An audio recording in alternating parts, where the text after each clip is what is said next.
What's up, Tiger Town? This is a special presentation of the Ticats Audio Network, special Black History Month roundtable. My name is Courtney Stephen. I'm your host. And if you've been watching any football in the CFL over the last 5-10 years, then these men need no introduction. So my special guests that are with me here today, I have the defensive coordinator for Hamilton Tiger Cats, Mark Washington. I've got the assistant GM, Ed Harvey. I've got the nominee for Defensive Player of the Year in Simoni Lawrence, and the head coach of the Tiger Cats, Orlondo Steinauer. Gentlemen, thank you for joining me today. It's a pleasure for having me, Court. Appreciate it. So, I just wanted to talk to you guys in a real laid back, casual way. And, it's February. So obviously Black history is the topic of the month. It's something that, pretty much every organization is going to talk about in some capacity or another. But before we even get into any of that, we're all here because our relationship to football, that's what brought us together. And football is one of those things. It's a powerful vehicle, right? It's an ultimate team sport. But I want to know what first, caught your guys' attention about football, and what's your football origin story? Like, how did you get into the game? What was it like for you when you first started playing Sim? Why don't you start out? For me, when I first started playing football, I remember vividly, I just got done watching a game, and Deion Sanders was playing for the Cowboys, and he just got in a scuffle with Jerry Rice, right? So right after the game, like everybody, like I grew up on like a little block in Upper Darby on like Clover Lane, and it was like one way in, one way out, and cars on both sides, right?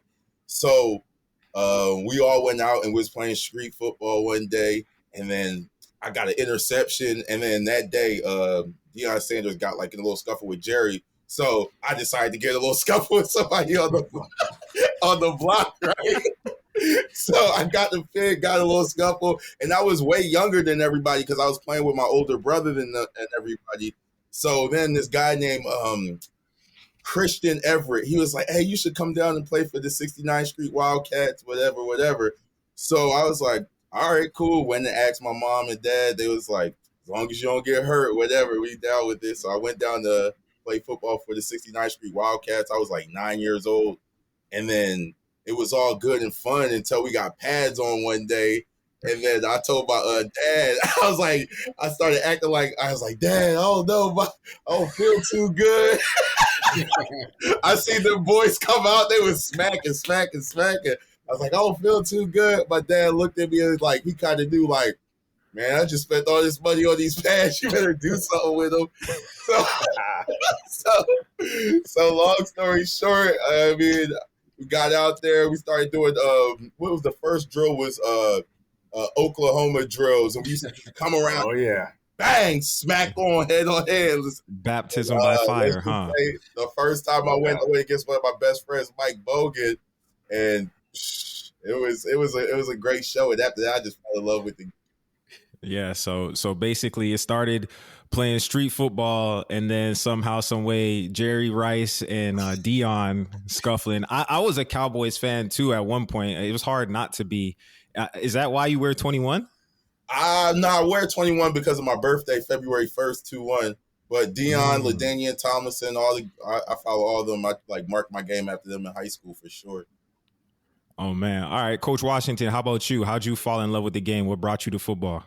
Man, you know what? It's a legendary story that my mom and my dad would tell me, and I believe it's they're telling me, but they said when I was less than a year old, I was watching the Washington football team. They weren't called that at the time, but that's my favorite squad.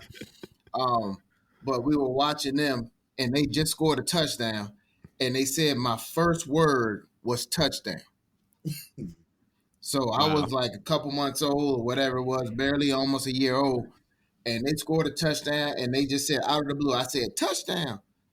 And I mean, come on, if your first word is touchdown, you got to play football, right? Yeah, you didn't have a choice at that point. That was it. I know that was a wrap. And I started playing. I think I started playing organized ball when I was 8. And man, I went out there, and I was playing tackle football. First scrimmage, I got hit in the ribs, and I hurt my ribs. And you know how it is. You know how your mother run out the stands and she came running out there like, oh no, don't touch my baby. No, I was like, man, I was embarrassed. But the coach begged my mother, said, please, Mr. Washington, let the boy play. He bought me some red pads. She let me play. Here I am, 40 years later, still involved with football, man. Isn't that crazy? Man, that's cool. That's cool. Hey, so Ed, I know you played, and so now you're in the front office and you're making moves in the front office. Many people who are just getting into the game may know you for that, but tell us how you got into actually playing and how your origin story looked. You know what's crazy is my family, my mom, I was raised by my mother, and she's very stoic, right? And I think that's where I got a lot of my personality from. The emotions were always from within, not a lot of outward excitement. Obviously, unless we're winning or something. But I can remember it. I was 4 years old. It was 1977, and oh yeah, I'm aging myself. And it's funny that Mark brings up Washington. The Cowboys was playing the then Redskins at the time, and I walking back and forth. The family's watching the game. I'm running through the hall back and forth. Turn the game on, see it. I'm in the back playing. Come back out, and Drew Pearson scored a touchdown. And I've never seen my mom get excited, right? Like never to this level. Like the Cowboys scored. Back then the Cowboys were like everything in our house. Everyone, we're from Texas and stuff. And my mother's jumping around. And again, keep in mind you, I'm 4 years old. It's the first time I ever see my mom to that level just of excitement. And I just looked at the screen. I walked up to the screen and kept looking at it, and they kept showing the replay. And my mom moved me back, and I kept going. She said, "What are you doing?" And I was like, "I want to do that." And she was like, "What is that?" I said, "I want to do that." And I said, "Hey, I want to make you happy like that." And that was it, man. And from that point on, I got involved. But she didn't let me play till I got a little older because I was a small, skinny kid, and she was just afraid that I was going to get hit. So she was always enrolling me in baseball, and I love baseball. Watching it, I love it. I have a passion for it, but there's nothing like football. There's nothing like making, obviously for me being close with my mom, making my mother happy, and seeing her like that. I was always trying to, achieve that level of excitement for her. And, to this day, I hope I was able to do that for her. Man, that's awesome. And it's crazy how football is like, of course, we all have these memories of like big games or like big plays, like Sim said or whatever. Like all of you guys said, it was like a moment. But then like that trickles into like your family life and whatnot, or it trickles into like your experience as a young person. It's not even about the game. Like no one said that anybody won a game. It was like the reaction after. It's like Dion made some plays, so I went and made some plays. You know what I mean? Yeah. It's like they scored. I said touchdown. That was my first word, so it's kind of crazy. Coach O, I know you're a football nut just like the rest of us. What was it like for you? Well, I was at the other end of the U.S., so grew up a Seattle Seahawks fan, not a Cowboy or a Washington fan. And I like these guys. I was raised by a single mom, and so I was glued to the television, and sports was my game. Anything from throwing a ball against the wall and making diving catches to, I remember Nerf football was the thing growing up. So you throw the Nerf ball up with a bunch of kids, and the title that we called it then we can't say now, but hey, you hush up over there, Sim. Yeah. So everybody knows what game we're talking about. You throw the ball up and you tackle the guy with the football. Oh, yeah. Exactly. By any means necessary. So we all played that game, and two-hand touch was a big game, and that was around parked cars, whatever you had to do in the street. I know in Canada it's a little bit different. You're moving hockey nets and whatnot for cars to get by. Yeah. But anyways, my mom was a lot like Sam. I wanted to play, but mom didn't want me to get hurt. So my Uncle Norge was the reason that I got involved. And unlike Sim, with the 9-parters, right, it was called the 89ers. And it was a Pop Warner football team, and it was real tricky. That was for 8 and 9-year-olds. So that was the 89ers, and that was my first thing. And I was faster than everybody with a big afro, so I had to get the helmet that was a size up. I know about that. And the Rydell wasn't the Rydell that they're wearing today. Trust me. No. And the bike, it was actually called a bike helmet, which is now known as an air or shoot helmet. But anyways, that was my first experience. I didn't know what I was doing. I went up to, they had a shack where you got your pads. It was like, you had a shack where you went up there and it smelled it all musty. You remember, you go in there, guys, you go in there and the guy, your coach act like he knew what fit. Oh man, I had the little bullnose thing. I was looking raggedy. But anyways, I went out there and I played running back. I guess I was faster than everybody at 8, but I wasn't when I came to the 10-year-olds once I got out of the 89ers. So that was my first recollection of playing football. But I was in love with it a lot, like these guys on here from the television. Yeah, it's it kind of comes full circle because in the beginning, we're watching a game, we're looking up to these people, these athletes, they're like gladiators, they're big and strong and fast and they could do the impossible. They're catching the ball with one hand, all the lights are flashing whenever they walk out from the locker room. To me, I just know that I always held them up on a different level. Like I wasn't necessarily looking up to a firefighter. Some people do, and that's cool. Well, I'm just saying me personally, what drew me to football was like these people, they worked on something their whole life and it like gave them a superpower, and that made everybody around them kind of like, man, he's that guy. And I feel like to a certain degree, everybody kind of recognized that, football was fun, but then it was also like it did things for other people.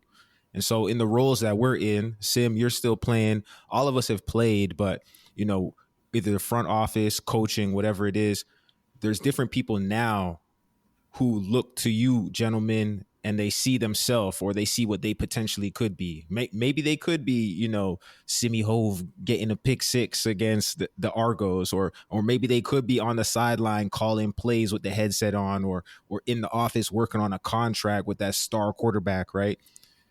What does it feel like now to be on the other side of that inspiration? I'll start with you, Coach Washington. Like, instead of being the kid watching now, what is it like to know that there's probably some kids that you'll never meet, but they can see you and what you're doing on a game day? Well, I would say one, it's very humbling to be in that position, knowing that you can have an impact on a person that way. At the same time, it's something that I take extreme, not only pleasure in, but I take responsibility for, because I know that's the role I have. It's not only to be a coach, but it's also to be an impactor and a leader of men. And that's my responsibility. That's my job. And so there may be some kid out there looking, trying to be that way. And the thing I want to say is that for that young kid is that it's possible. It can happen.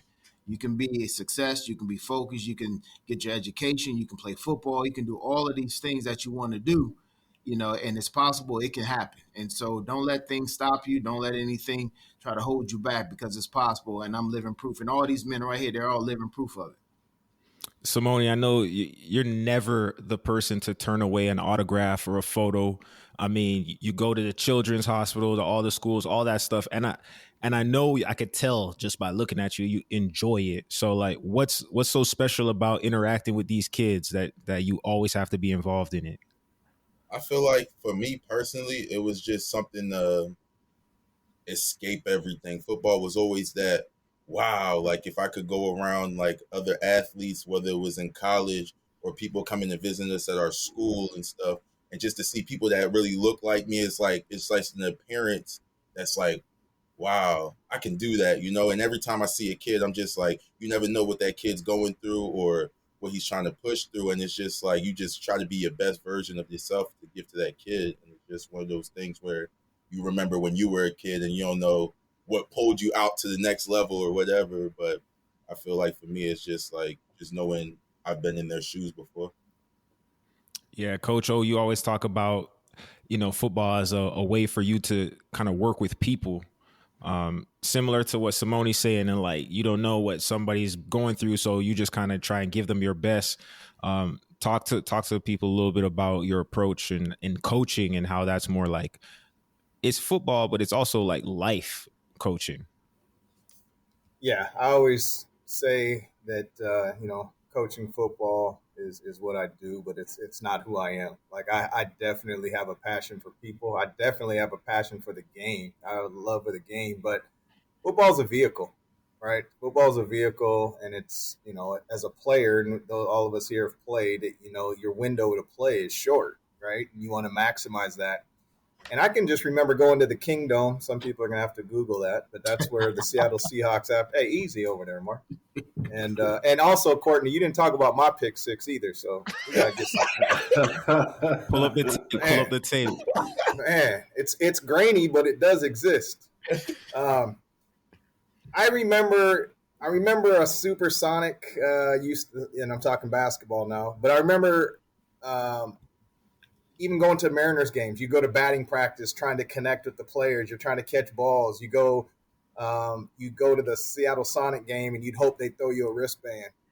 And you're at the Seahawks game. You wait, and they come out, and you hope you're by their cars, and you get an autograph. And I'll never forget a time that one of the professional athletes said after the game they'd give me their wristband, and I felt like there was a connection there.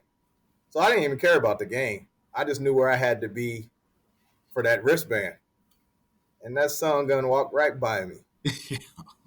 And I never forgot it and how I felt. As funny and corny as it sounds. And I was not going to be that person. So whether we're signing autographs at the Hamilton Bulldogs or whatever, and I remember our director of communications say, "We got to go." I said, "No, you got to go. I don't need to go." And because you don't know when you could make a difference when you have this vehicle and change somebody's, and whether it's a smile, an autograph, spending a little bit extra time, I never took it lightly, and I was kind of shaped by that incident that happened to me. And at the same time, I remember Steve Henderson threw me a ball. Me and my buddy Ryan Knight threw me a ball pregame during batting practice, and I'm talking about it today. And that's the impact. And those type of experiences I know that we have, and those are humble statements by everybody stated here, but definitely don't take it lightly. And I still try to have the same approach. These guys know that have been around me that, I'm always telling people to, sometimes it's the same 5 people in the stands at our practice. And I'm saying, make sure you say hello. And because there's a time there isn't nobody going to want your autograph. And why not try to make a difference? So I know your question kind of was pointed to what as a coach, but the coach is the title. I'm just a person that has some responsibility. And one of those responsibilities is to give back and be the best version. And, it's great to celebrate it here, obviously in February, but it's good to celebrate it at any time. And hopefully we're not just celebrating Black history and things like that just in February, but it's just a normal thing that's recognized like anything else every month. No, that's a great point. So Ed, coming to you, Coach O's talking about he's just a person, but I feel like at some point in time, like the people who we look up to, they were just a person before we kind of elevated them up to that status of somebody who had traits that we admired. Who were some of the people, either professionally or, just in life that you looked up to and you modeled certain traits of yourself after?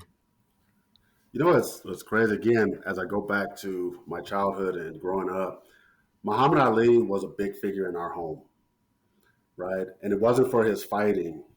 And if everyone knows the story, and if you don't know the story, I encourage people to go and look beyond his ring performances and really go dive into who Muhammad Ali was as a person and what he stood for. And it was that type of environment that I was raised in our home, where my family would separate the touchdowns and the knockouts and the 3-point shots and all those different things. And we were more focused on who the people were. My house, we were never allowed to put pictures up of the players, posters of people, right? We were taught not to idolize people, but understand who they are, recognize what their contributions are. And obviously if they're positive, you pattern yourself from there. That's why again, when people get around me, I'm not very, I seem very closed off, but a lot of what we do is more observation, it's more understanding. And when you look at it, Muhammad Ali was huge for me. Magic Johnson was the performer for me, being an LA kid and watching him at Showtime, loved basketball, but it was what were they doing off the court was what the information we were trying to find. We didn't have Twitter and Instagram and things like that back then. We had to read the paper. We had to go and we had Prime Ticket, so we had to go and find out. But that was big in our house, right? But the main person, sports figure, obviously was Muhammad Ali. The most impactful person for me was always my mom. And I know it sounds like, people say it's cliche, but no, trust me, my mom raised us with the iron fist, treating people with discipline, with respect. We all had to eat at the same time, study before the television came on. I was only allowed to watch one game on the weekend. Like it was very strict in our house. Grades had to be at a level. My mom would come and pull me out of sport, like out of anything, if she heard anything bad. Like it wasn't any of that. And then fast forward to who I am today. It's a funny story because I got asked when I was finished playing, did I want to go into coaching? And I said, yeah, I think coaching is a great profession. I think it's fantastic. But I didn't see anyone that looked like me on the management side except Roy Shivers at the time in the CFL. And that was the area where I wanted to go down because I felt that if I was able to get into the management side, I would have a bigger impact on opportunities given to people that look like me. Now, again, anyone and everyone, all races and colors, and want to give the opportunity to. But I always felt that if someone was deserving of that opportunity, and there was an opportunity that being in a position of management maybe had given me a little bit more of an edge to make that happen.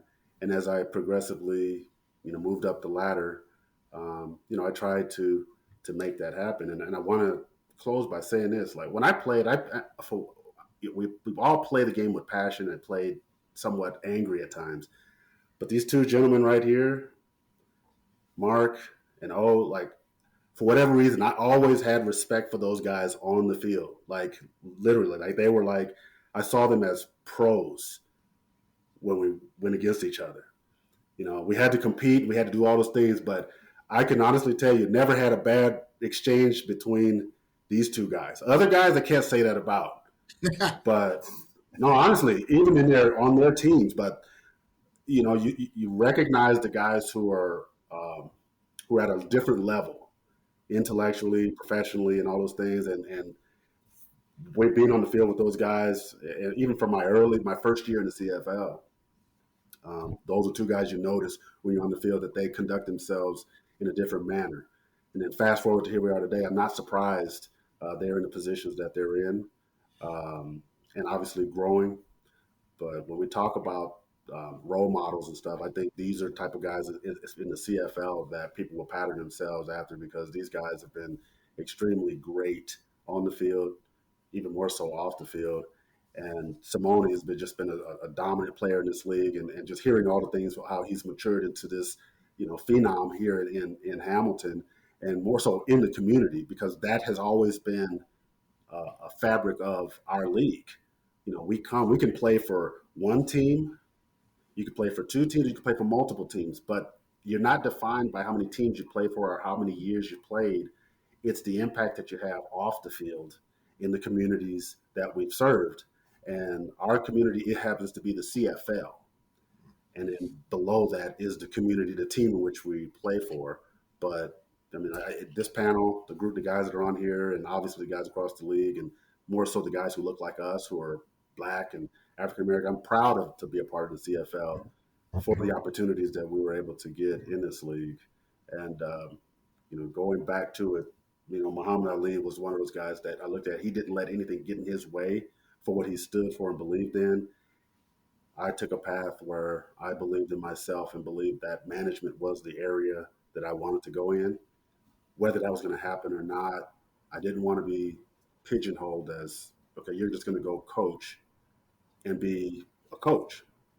And I think coaching is great, but I felt like there was another level to get to, and I wanted to try to get to that one because I didn't see any guys that looked like us. You know what I mean? And I mean, I can go on, but Don't forget Courtney play. Don't forget Courtney. Yeah, Courtney. Yeah, no, I'm just messing with you. He's the host. You know what I mean? Obviously the host, but you get what I'm saying, guys. Is that we have we're unique in the sense that the positions that we're in, but when we were on the field, we were amongst, we turn and look, you see guys look like us all the time, but the higher we start to go up, obviously it starts to change. I mean, you're right. Y'all the president. Right. Think about it, gentlemen. Let's cut through the crap here. Like, right. You're president of a CFL team. Right. That man. You don't understand. Like, for me, that hits me now. That hits home. Right. We're constantly tearing down these barriers, but the CFL has always given us those barriers to tear down. They don't put them in front of us as like, hey, you got to jump this hurdle. The opportunity's there. Mm-hmm. Right. So, I mean, I look at this and think it's great. I think I wanna interject because I feel like there's so many golden nuggets to unpack right there. Like, honestly, from the community aspect, because really and truly in the CFL, you go into Fortino's, you go to the grocery store, you liable to bump into your favorite player, right? Waiting in line at Pizza or something. Sorry, I don't know who the pizza sponsor is, but like it's a real down to earth, humble league, right? And so it's built on real people making a real impact. And to your point, like the representation of the people who are in that spotlight and behind the scenes pulling the strings, I think it really matters.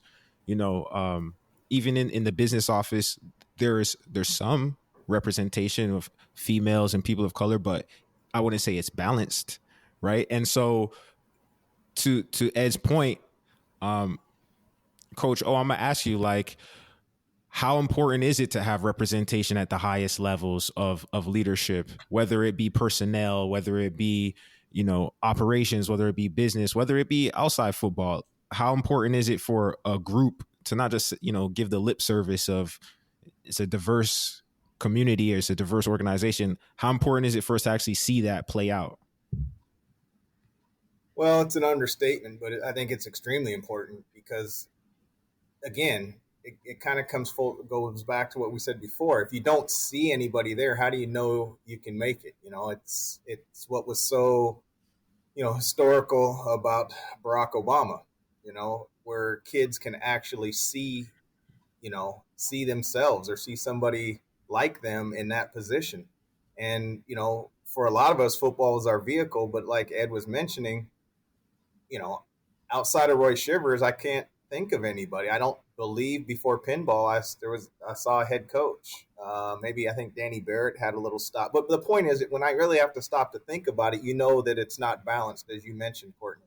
Right. So, saying that it's important is definitely an understatement, but it truly is, because there's qualified people all over the place that need opportunity. And that's what most of us need in life. All of us got an opportunity to play football, and it's what you do with it. But if you're not given an opportunity, there's been some steps in the past that have, where it's tried to be addressed, right? Where people of color were getting more interviews, okay? But then that kind of stopped, but nothing was really coming of it except for, okay, we do recognize there's a challenge. And then there's a couple of other ones, but then they failed, and now that's magnified. But yet, people not of color were able to fail at higher rates and things like that. So I think, it's about opportunity. And I think, coming back to your comment there, Court, is that I think it's extremely important from a lot of different aspects. It's important for adults to see it also, to know that there is some change, not just for kids. It's all ages, and, I'm super grateful for this opportunity. And I know that, I know that we have guest coaches and things like that in the CFL, and I've always tried to use that as a minority, quote unquote, internship program. And anybody that's been around here understands that, because of the importance of that. As Ed had said, when he was able to make a few hires that did enter in. There's so many qualified candidates, but I think it's important that when you are in a position like this, that you do take a stand in some sort of way. And, I'm just grateful for the opportunity. I'm grateful to talk about it in forums like this. This is part of the contribution. This is embodying it, being a part of the solution, and not just focusing on what hasn't happened, but talking about it right now and allowing other people to listen is a small part, but the key word there, it is a part. Absolutely. Sim, you've been in that locker room as it's changed, and everybody who plays knows, like, there might be 100 guys in that locker room. Next year, like 80 of them are going to change. So you've had thousands of teammates over the years, even back to college. But a locker room is one of the places where I personally feel like a lot of those walls of, I'm from this place, I'm from that place, this is my background, that's my background. Like, your parents came over from another country. You got a story of your own, but when you get in the locker room, like they say, it's a performance business. You're really graded off of what you bring to the table. What kind of stuff about being in the locker room can we take into our regular life about just appreciating people for the value they bring and not for what they look like per se, and just communicating with people from different places? I feel like for me, where I learned that, like, I remember my Pop Warner team was all black, and then we got into high school where it's a mixed crowd and stuff. But I think where I really learned how to, like, get along with everybody from all sorts was my military academy. When I went to military school, it was like up on a hill, one way in, one way out. And the only kids that were black that went to that school was the kids on the football team. The rest was first lieutenants getting ready to go into the army, you know what I mean? So it was one of those things where the school was ran by kids, right? Everybody was like had rank, and like you get to the school and certain kids are captains, lieutenants, but they're all part of the school and it's just ran by them. And then you have the TAC officers also taking control of everything as well. But for me, when I went to that school, I was just looking around, I was like, man, we're gonna get in so much trouble if we don't like get no leadership or anything in here, because we was getting tours, and tours is like you gotta march with the rifles. And it was just because like none of the football players wanted to take the initiative to become a leader, you know what I mean? To like show like, oh, we can get squared away, we can shine our shoes. So I remember one Captain Flux, she came up to me one day, she's like, you need to take this leadership class, right? And I was like, I'm not trying to get my summer away. I'm already in military school, but I ended up doing it anyway. So the next year, I became a lieutenant in the military school, a provost lieutenant, meaning I was in charge of the people that was in charge, right? And so having that rank and showing like the football players like, oh, like kids walk by me, they got to salute me too, and like just show the way it's supposed to be, like keeping your shoes shine. You hold a lot of other people accountable that really don't know what's going on inside of a community that's not really for you or that you're not used to as well. And I think that in the locker room aspect, that all comes together too, because it's like usually whoever has the strongest personality, whoever's playing ball the most, that's where people the best is going to draw to. And it's like you got to come to one common goal. So the captain, I'm big on chain of command, military school. So, all right, so Coach O is the captain, and then we got the lieutenants, Mark, and then we just all branch off of that. And, if you can bring it one common goal in the locker room, everybody not going to want to buy in. But then when you get onto the football field, it's like, oh, snap, he's been doing it for a minute and it's working. Let me listen to him really quick. And I feel like that's like the way you always come together is like bringing everybody from all different parts of the world. And then, boom, you all come together. Come together around a common goal, right? And Courtney, the weird thing about locker rooms that, so many walls are broken down in locker rooms. I think it's just the nature of the locker room. Like, this is gonna sound real weird, but you're at your most vulnerable and you're at your most open in the locker room. Think about it. You're in this big old room full of other men with no clothes on. Like, y'all all came from the field. Y'all all not like that. Just don't go there. You know what I'm saying? I see your eyes got big. Oh, that would make me laugh. But it's like you're automatically vulnerable. So it's like it's no hiding. It's no, I ain't no big man, no this, no that. You just get rid of all that. You coming on the field, you together, and everybody's tired, everybody's bruised up, everybody's hurt, and then everybody wants to win the championship.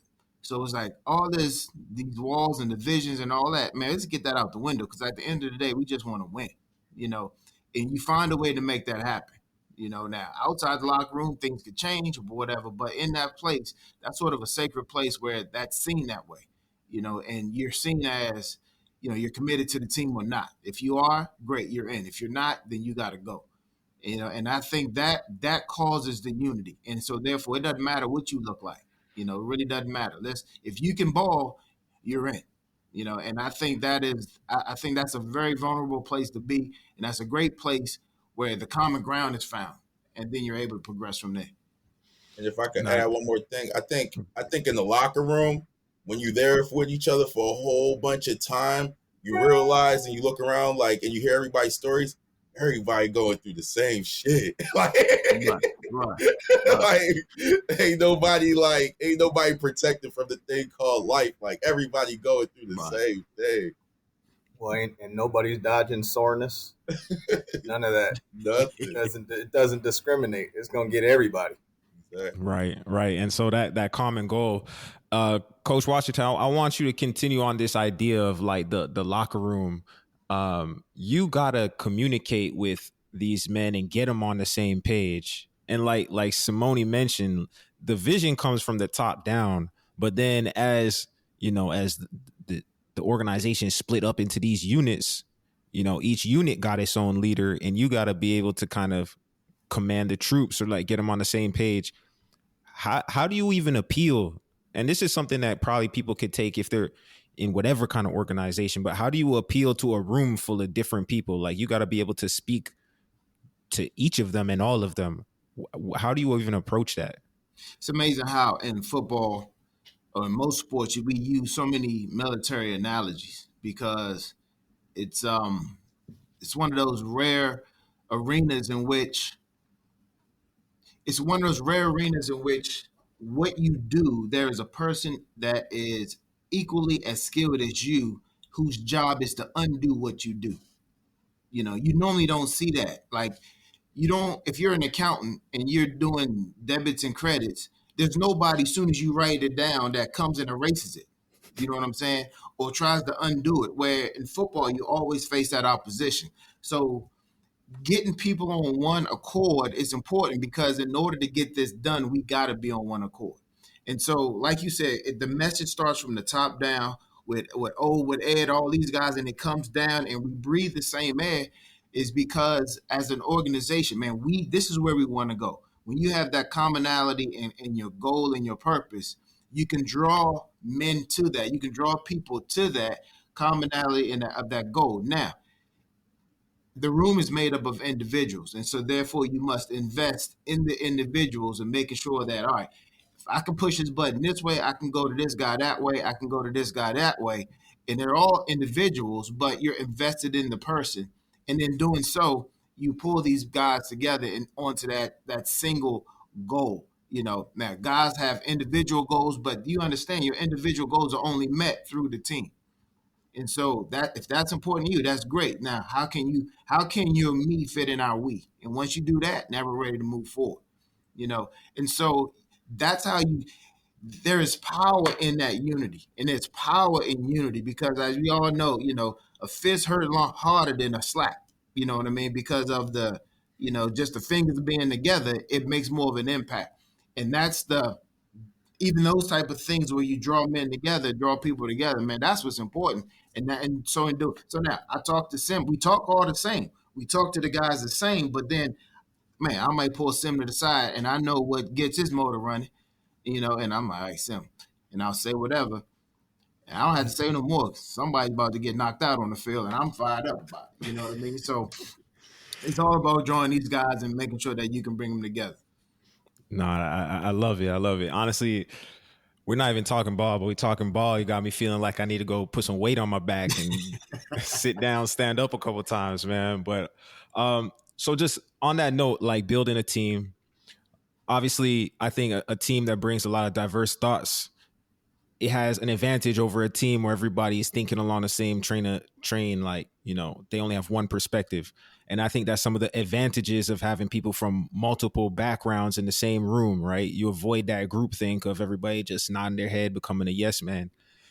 Ed, you built some of the best teams in recent CFL history, and that's kind of been like your calling card of being able to put together a group.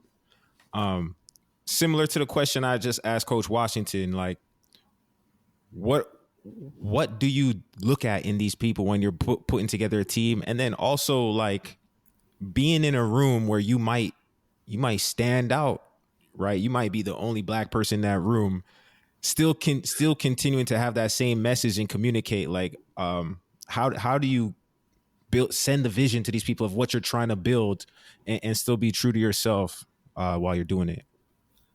Well, first and foremost, like I believe that being true to yourself is important in this, right? Because I have to sleep at night, right? I have to look in the mirror, and I won't look at myself in the mirror and be like, man, I really, I feel uncomfortable about doing something and stressing over that.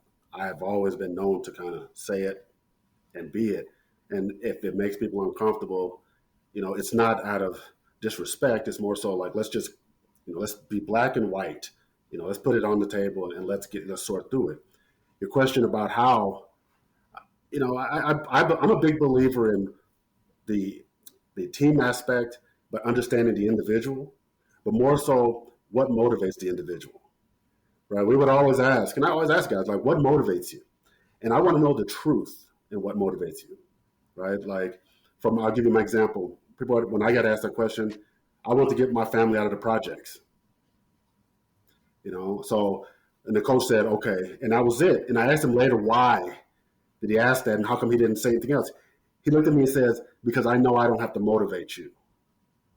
He says, I know if your motivation is that. I've had players tell me their motivation is money, women, fame, their family, their kids, all those different things. And I could care less what your motivation is, because if that is what your true motivation is and what gets you going in the morning or gets you going through practice, then how can you tie that into the common goal on helping us win? And then when I ask you those questions, I would take notes. Like, I'll tell you, I'm an avid note writer, right? Because I believe that at some point I'm going to have to use that to hold the player, the people I'm dealing with, accountable to their own words, not in a disrespectful way, but more so as a reminder as to, hey, like Mark said, hey, the fist is opening up and is slowly turning into a palm. We got to make sure that it closes back up and that we regain our focus and make sure that we're together on this, because when we hit the field and we hit the opponent, we got to hit the opponent with the kind of impact that we know that is going to help us. Top-down messaging, again, I believe that coincides with the coach, his coaching staff, and players. And I'll use the example coming into this organization in December and having the conversations with and the rest of the staff and having a chance to talk to the coaches. We talked about all these different things, communication and stuff. And then the question was, okay, our core.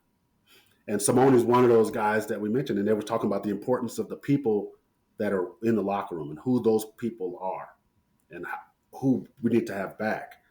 And whether Simoni's on this call or not, he was one of them. Him, there was Van Zyl, there was Dylan Wynn, and there's a couple others that we felt that it was imperative that those guys are back. And then from there, the messaging that comes from the top, it only gets to a certain point where it starts to fall on deaf ears. The messengers, as Simoni said, as leaders, lieutenants, to use his phrase, it is his responsibility as a player, how he practices. No, he doesn't have to say anything. It's just watching. And everyone knows you follow those guys. And that is how you tend to understand your cultural environment with your team. But when it comes to messaging, it is always to ensure that for management and coaching, that everyone's on the same page. The players must recognize and see that everyone's on the same page. That means no misrepresentation of statements or misrepresentation of coaching techniques. When Mark talks to his defensive staff, he expects the linebacker coach, the defensive line coach, and anyone else affiliated with his side of the ball to be on the same page with him. Could you imagine Mark up there telling them what to do, talking about cover three, and then once he breaks, the linebacker coach says, man, forget what he's talking about. We're going to do this. And then you hit the field. It would be straight chaos. So I believe that if you surround yourself with like-minded people who are focused on the common goal, and people who are self-motivated, I think you have a great chance of being successful. And obviously the coaches can tell you, then you institute game plan, discipline, lack of penalties, and all those other things. That's really when you are winning on the field. But and Simoni can answer this for you, is like the players, when they see that the coaching staff and everyone above is on the same page, it makes for an easier environment to work under. And and I like to say play under as well, because we're still playing a game. And I've always found that from all my times as a player, is that whenever I saw the management, everyone on the same page and speaking the same, I felt there was a confidence in the organization. And then from there, you have to carry yourself with that confidence. And I'd like to believe that I do so. And obviously it's given success, and success is not always guaranteed in that philosophy, but it gives you a great start. Hey, so as we're getting closer to the end here, I kind of want to ask, I don't know, I got a question that is on my mind, and we all have to have tough conversations, right? Whether, 3rd and 1 and you got a defensive end that goes off sides, like Simoni, I know you're having that conversation with that person, because the way that they're performing is going to affect all our pocketbooks, right? So you got to have that conversation. Or whether it's, somebody is not going to be with the team anymore. It's not a personal decision. It's a business decision, but you still have to have that conversation. In our industry, you can't run for those conversations. They have to happen. And so we almost get used to having this level of candor that is like almost uncomfortable if you carry that into your personal life. But it would be super beneficial if you could have that level of honest, pure, this is what you're doing and this is what I need from you, or this is exactly how I feel kind of conversation in real life. Coach O, I think you're a good communicator. I think you're a great communicator, but just in general, approaching like a difficult conversation like you might have to have with somebody in real life, maybe at work, somebody does something that's completely insensitive. They don't really realize that like they're being a way that is not acceptable. How do you even approach that kind of conversation? Well, I'll first start by saying that there isn't an easy way. And that's what I think there is, a quote unquote right way. And that's to hit it dead on and be authentic. And I think what does make it a little bit more palatable, if I can use that expression, is that all of us here are part of the Hamilton Tiger Cat organization. And to stay on the same analogy, when you start to see this happening, I'll speak for myself, by myself not addressing it, I'm also not addressing it for Ed's family, Simoni's family, Mark's family, Courtney's family. Like it's affecting more than just you or just the defense or the special teams. It's affecting an organization that's trying to go the right direction. And so when you have some people like that, it's dealt with in different ways, right? It could be a 4-hour show and we all could talk about specific examples. And I think it always comes down to certain individuals. But I've had everything in my office from, I thought I might have to grab my stapler and protect myself, to people crying, to people, all different. I've experienced all different emotions from people, because in some cases you're taking away, when you're disciplining somebody or they don't want to be part of the team the way that other people do, different things roll through their mind. And that's what I've learned in this seat right here, is that sometimes it's a flashback to, I don't want to go back to my grandmother's couch. I don't know where my next meal is coming from. This is some BS. This is the 5th time I've been cut. Everybody's is different. And so there isn't a cookie cutter way to release somebody. Every situation is always different. And in some cases, you give people a little bit more grace than other people, right? And sometimes, I'll give a for example, because there's always power in storytelling and in examples, but sometimes it's just as simple as calling somebody in and just saying your name can't come up anymore, right? You can look at it like I'm cutting you, but you're cutting yourself, right? You're not conforming to what, it's not even conforming. It's a choice to be here. Nobody makes anybody be in an organization or part of any job. You choose to do that, and for different reasons, right? And I do respect that, it's different at different levels, i.e. university sports in Canada or college in the States, because, well, college in the States is a little bit different right now, but, they're feeding their families, right? And when you're telling them no, you're saying no to a paycheck next week.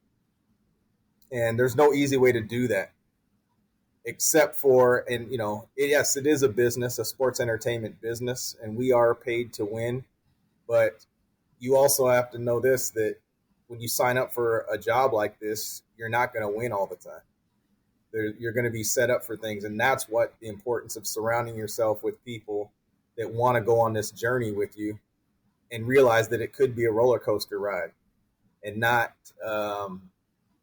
not for somebody who's going to take it personally, or every time, it's climbing uphill, they just want to be a part of it when it's going down and when the fun's happening, right? It's easy to coach off of wins. The losses are really where you find out what people are about. So, just to wrap it up, I would just say that there's no easy way to do it. I do believe there is a right way. And I do think also that everybody is different each time you go through something like that. And I'll tell you this,